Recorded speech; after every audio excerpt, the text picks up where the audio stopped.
Well, hey YouTube. Today we've got a 2006 BMW 530xi in the shop.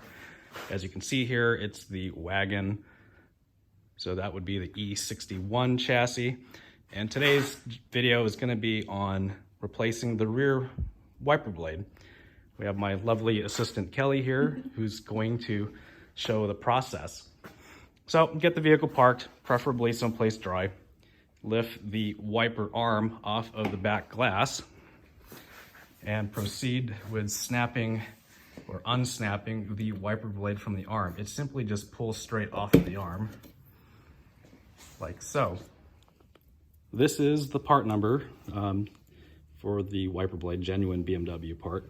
So there it is. We'll hand the wiper blade to Kelly.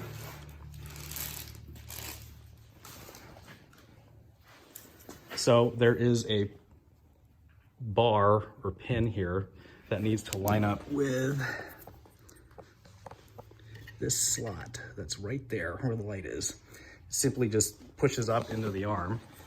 And the other thing to note is the little plastic spacer there, which sits right here on the arm. So simply push the arm back into place, or the wiper into place onto the arm. Push firmly until you hear a snap or a click noise.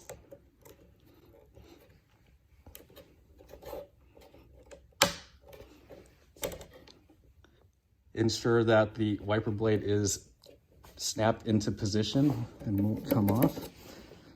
And set the wiper arm back down onto the glass. Now that we have the new rear wiper in place, Basil the dog can see outside when it is raining and she's sitting in the back. Anyway, hope this video was helpful. Thanks for watching and we'll see you next time.